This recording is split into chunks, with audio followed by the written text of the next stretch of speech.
Hello students, कैसे हैं बेटा आज हम लोग क्लास 10th ज्योग्राफी का chapter second forest and wild life resources को डिस्कस करेंगे। बेटा जो ये डिस्कशन होगा, जो टॉपिक हम डिस्कस करेंगे, ये जो है बेटा अकॉर्डिंग टू सिलेबस होगा, ठीक है ना। मीन्स जो सिलेबस अभी जस्ट आया है 2022 का, इसी सिलेबस को हम लोग डिस्कस करते हैं। तो आइए तो सबसे पहले हम लोग देख लेते हैं कि सिलेबस में है क्या, ठीक है ना। तो उसके बाद फिर हम इसको पढ़ाते हैं। स्टूडेंट्स बेटा ये आपका 2022 एंड 23 का सिलेबस है, ठीक है ना। और इसमें क्या क्या दिया गया है ये इस पर हम लोग डिस्कस करते हैं। तो देखिएगा, इसमें बेटा हिस्ट्री का पोर्शन दिया गया है और ये सिलेबस का वीडियो हम बना के बेटा सेंड कर चुके हैं, आप लोगों को दे चुके हैं, इसलिए आप वहाँ से देख लीजिएगा, ठीक है ना। उसका डिस्क्रिप्शन बॉक्स में हम लिंक भी दे देंगे। आइए स्पेशली चलते हैं बेटा ज्योग्राफी में, क्योंकि हमको चैप्टर देखना है। तो ये देखिए बेटा चैप्टर सेकंड है और चैप्टर सेकंड में फॉरेस्ट एंड वाइल्ड लाइफ में केवल आपको conservation of forest and wild life in India इसको पढ़ना है। Types and distribution of forest and wild life resources है और कम्युनिटी एंड द कंजर्वेशन है। मीन्स यही 3 पॉइंट्स को हम डिस्कस करेंगे बाय द नोट्स। आप उनको देखिएगा, इससे ज़्यादा कुछ भी नहीं पढ़ना है। अगर आप पढ़ते हैं तो आपके लिए टाइम वेस्टेज होगा, ठीक है ना। इसलिए अकॉर्डिंग टू हम सिलेबस पढ़ा रहे हैं, इससे कुछ ज़्यादा नहीं पढ़ाएंगे आपको हम। आइए तो हम चलते हैं बिना डिले किए हुए बेटा अपने टॉपिक पर और स्टार्ट करते हैं। आप लोग भी बेटा इस सिलेबस को भी हम डिस्क्रिप्शन बॉक्स में दे देंगे, वहाँ से डाउनलोड कर लीजिएगा। इसका वीडियो भी हम दे देंगे लिंक, वहाँ से आप देख लीजिएगा ज़रूर एक बार, ठीक है ना। क्योंकि इस बार हिस्ट्री और ज्योग्राफी, सिविक्स, इकोनॉमिक्स में एक चैप्टर शायद कटा है, उसके बाद सब के सब चैप्टर ऐड कर दिए गए हैं। स्टूडेंट्स बेटा ये चैप्टर सेकंड, ठीक है ना, forest and wild life resources. तो बेटा ये एक नोट्स है, इस नोट्स के थ्रू हम आपको पढ़ा रहे हैं। तो थोड़ा सा इंट्रोडक्शन देख लेते हैं। Our earth is home of the millions of the living beings starting from micro organism and bacteria, lichens and banyan trees, elephants and blue whales. इनका कहने का मतलब ये है बेटा कि हमारा जो वर्ल्ड है इसमें करोड़ों जीव जंतु पाए जाते हैं, एक छोटे से बैक्टीरिया से लेकर के माइक्रो ऑर्गेनिज्म से लेकर के एक को एलिफेंट और ब्लू व्हेल तक यहाँ पर पाई जाती है। मीन्स सबसे छोटा और सबसे बड़े की इन्होंने बात किया है। अब है बेटा conservation of forest and wild life in India, ठीक है ना। अब इसमें अगर देखा जाए तो मेन पॉइंट है conservation preserve the ecological diversity of our life support systems, water, air and soil. तो देखो कंजर्वेशन का मतलब होता है, सीधा सीधा मतलब होता है बेटा सेव करना। किसी भी चीज़ को जब हम वाइजली यूज़ करते हैं, है ना, केयरफुली यूज़ करते हैं, तो उसको हम कंजर्वेशन के रूप में देखते हैं। जिससे मान लीजिएगा कि इसमें वाइल्ड लाइफ आपका ज़्यादा डिस्ट्रॉय हो रहा है, लोग हंटिंग कर रहे हैं, ठीक है, जानवरों को मार रहे हैं, तो उनको हम बचाते हैं, सेविंग करते हैं। This is the conservation. और हमको कोई रिसोर्स यूज़ करना है, जैसे मान लीजिए हमको लकड़ी चाहिए, वुड चाहिए, तो हम पेड़ों को उसी अकॉर्डिंग काटें जितना हमको नीड हो, ज़्यादा से ज़्यादा ना काटें, ठीक है ना। तो ये भी बेटा इस सस्टेनेबल डेवलपमेंट में आ जाता है। तो यहाँ पर हम बात कर रहे हैं कंजर्वेशन की। तो conservation of forest and wild life मतलब फॉरेस्ट को हमको कंजर्व करना है, सेव करना है, और वाइल्ड लाइफ को भी हमको सेव करना है। Due to the conservationist demands the Indian wild life protection act was implemented in 1972। बेटा इसको आपको याद रखना है कि in which year the Indian wild life protection act was implemented. Your answer 1972 with various provisions for the protecting habitats. देखिएगा तो जो कंजर्वेशन, जो यहाँ के साइंटिस्ट हैं, इकोलॉजिकल हैं, जियोलॉजिस्ट हैं, उन लोगों ने सरकार से डिमांड किया कि इतनी ज़्यादा मात्रा में पेड़ों को काटा जा रहा है, ठीक है ना, लोग इलीगल हंटिंग करते हैं, तो इनको आप सेव कीजिए। इसलिए तो तब सरकार ने क्या किया कि 1972 में एक एक्ट पास किया और उस एक्ट में कुछ उन्होंने रूल्स रेगुलेशन पास किए कि अगर कोई मान लीजिए इलीगल हंटिंग करता है तो उसको सज़ा होगी, ठीक है ना। इस तरह की हंटिंग करता है या इस तरह पेड़ों को काटता है या इतना ज़्यादा मात्रा में, तो वो अभी हम लोग देखते हैं वन बाय वन करके। द एम ऑफ, अब देखिएगा इसका क्या एम था।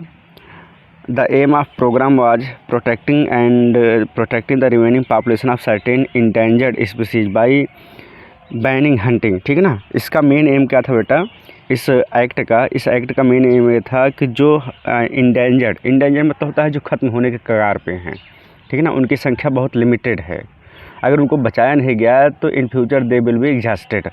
तो इसलिए उनको क्या करना है बेटा, सेव करके रखना है। तो यहाँ पे बैन कर दिया गया क्या बेटा, हंटिंग को, given legal protection to their habitats and restrictions trade in the wild life.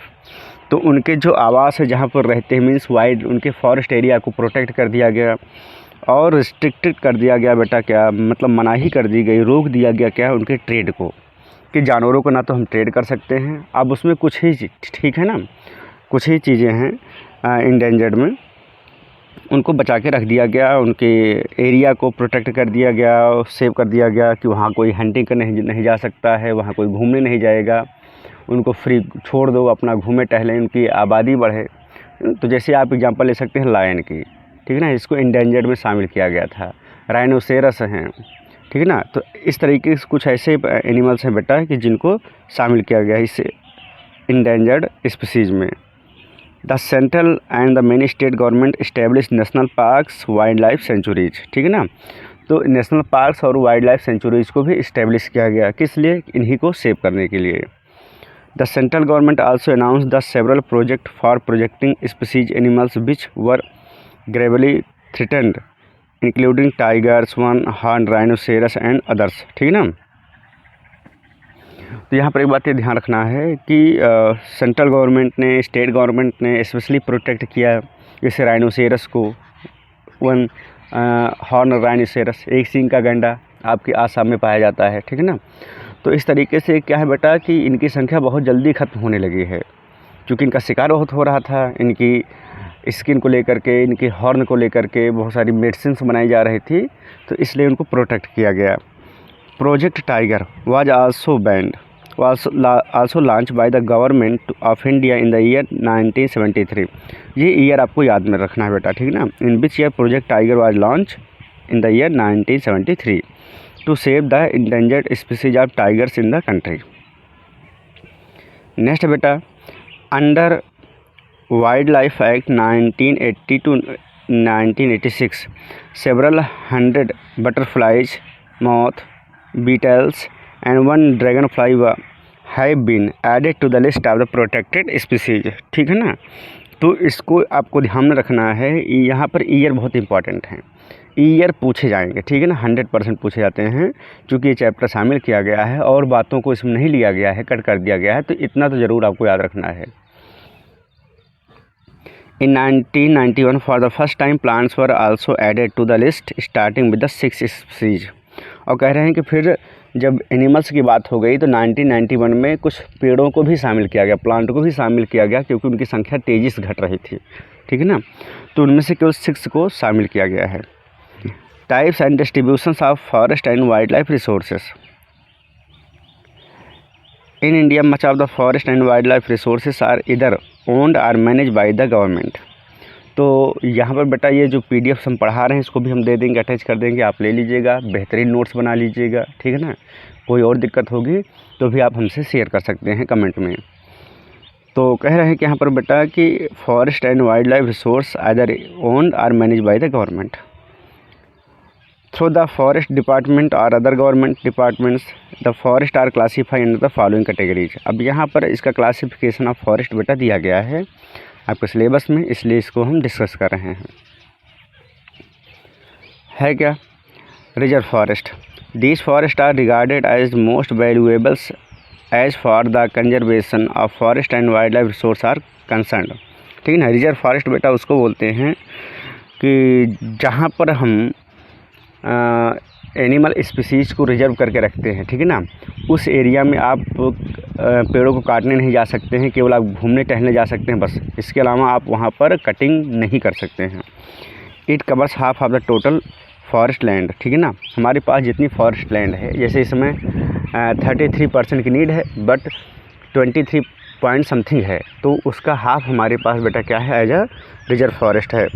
Protected forest, this forest land are protected from any further depletion.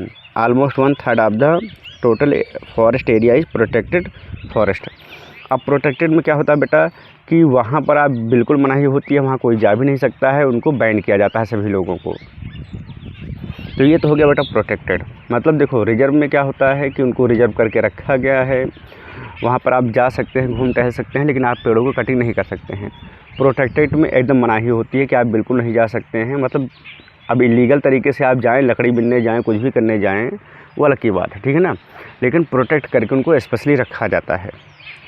अनक्लास्ड forest, these are the other forest and wasteland belonging to the both government and private individuals and communities. तो कुछ ऐसे भी बेटा होते हैं जो government और other communities के थ्रू लगाए जाते हैं पेड़, उनको प्रोटेक्ट करके रखा जाता है, ठीक है ना, तो वो अनक्लास्ड फॉरेस्ट में आ जाते हैं। अब यहाँ पे कुछ इंपॉर्टेंट थिंग्स हमने ऐड किए हैं, जैसे कि reserve and protected forest are also referred as the permanent forest, ठीक है ना। इन दो फॉरेस्ट को बेटा परमानेंट फॉरेस्ट भी बोला जाता है। Madhya Pradesh, Jammu Kashmir, Andhra Pradesh, Uttarakhand, Kerala sector has the largest area under the permanent forest, approximately 75% है। मीन्स रिजर्व फॉरेस्ट और प्रोटेक्टेड फॉरेस्ट के जो ज़्यादा से ज़्यादा आप एरिया पाएंगे वो यहाँ पर पाएंगे, जो अभी हमने दिखाया मध्य प्रदेश, जम्मू कश्मीर, आंध्र प्रदेश, उत्तराखंड, केरला, ठीक है ना। इनको याद रखना, इनके स्टेट्स पूछे जा सकते हैं कि इन विच स्टेट, है ना, या फिर पूछा जा सकता है कि what is a permanent forest. तो आपको ये ध्यान में रखना है कि reserve and protected forest are also known as a permanent forest. Third है बेटा, north eastern states and parts of Gujarat have a very high percentage of unclassed forest, ठीक है ना। तो नॉर्थ ईस्ट में जैसे कि आपका आसाम, नागालैंड, मणिपुर, मिजोरम, यहाँ पर बेटा, और इधर आपका गुजरात में जो फॉरेस्ट एरिया है वो अनक्लास्ड फॉरेस्ट में काउंट किया जाता है। नेक्स्ट है बेटा, community and conservation. The forest are also home to some of the traditional communities. Local communities are the struggling to conserve these habitats along with the government officials to secure their long-term livelihood। तो देखिएगा बेटा, जो local area होते हैं, जो tribals लोग होते हैं, वो फॉरेस्ट एरिया में रहते हैं। वहाँ पर उनको जो है अपना उनका घर होता है, वहीं से वो फॉरेस्ट से थिंग्स को लाते हैं, बेचते हैं मार्केट में। कुल मिलाकर के वो उनका होम हो जाता है, एक घर हो जाता है उनका फॉरेस्ट एरिया। तो वो भी बेटा फॉरेस्ट को बचाने में काफ़ी मदद करते हैं सरकार के साथ मिल करके। अगर मान लीजिए कोई इलीगल कटिंग कर रहा है तो ये पुलिस को सूचना देते हैं, फॉरेस्ट ऑफिसर को सूचना देते हैं और उस पर रोक लगाया जाता है। इन सरिस्का टाइगर रिजर्व, ये ध्यान रखना बेटा, राजस्थान में है ना। ये पूछा जाएगा अगर कि where is the Sariska tiger reserve in Rajasthan. Villagers have fought against the mining by cutting the wild life protection act, ठीक है ना। वहाँ पे माइनिंग की जा रही थी, कुछ चीज़ों को खोद के निकाला जा रहा था, तो उसके खिलाफ़ उन लोगों ने क्या किया, एक बहुत बड़ी, है ना, फाइट किया सरकार से कि मना करो आप यहाँ पर, क्योंकि यहाँ पर आप जो माइनिंग करेंगे तो फिर उस एरिया में पेड़ों को काटा जाएगा, बहुत सारे वाइल्ड लाइफ डिस्ट्रॉय होंगे। नेक्स्ट है बेटा, द फेमस चिपको मूवमेंट, बहुत इंपॉर्टेंट है बेटा, सुंदरलाल बहुगुणा के लीडरशिप में चलाया गया था। इस द हिमालय है successfully restricted deforestation the several areas, ठीक है ना। तो चिपको मूवमेंट से बेटा क्या हुआ था कि जो डिफॉरेस्टेशन हो रहा था, deforestation means cutting of the trees in large amount, वो बेटा रोक दिया गया था। चिपको मूवमेंट में स्पेशली था क्या बेटा कि उत्तराखंड में बेटा एक डैम बनाया जा रहा था जहाँ से लाइट प्रोड्यूस की जाती, तो वहाँ पर उस एरिया में जितने पेड़ थे उनको काटा जा रहा था। तो चूँकि अब वो लोगों का घर है, अगर वही पेड़ नहीं होंगे तो रहेंगे कहाँ पर, पूरा ज़मीन खाली हो जाएगी। तो जब पेड़ों काटा जाने लगा तो लोग जाके पेड़ से चिपक गए और उन्होंने कहा कि जब पेड़ पे आप कुल्हाड़ी चलाएंगे तो उससे पहले आप हमारे ऊपर कुल्हाड़ी चला दीजिए, क्योंकि जब पेड़ ही नहीं रहेंगे तो हम रह के क्या करेंगे, पहले आप हमको मार डालिए, उसके बाद पेड़ों को काटिए। इस तरह के जितने भी ग्रामीण थे वो सुंदरलाल बहुगुणा की लीडरशिप में, है ना, हज़ारों की संख्या में जाकर के फॉरेस्ट एरिया में पहुंच गए। तो फिर अंत में सरकार को झुकना ही पड़ा, क्योंकि हम पेड़ों पे कुल्हाड़ी चला सकते हैं लेकिन लोगों के ऊपर नहीं चला सकते हैं। तो इस तरीके से फिर सरकार ने उस एरिया में कटिंग टोटली बैन ही कर दिया। तो नेक्स्ट है बेटा,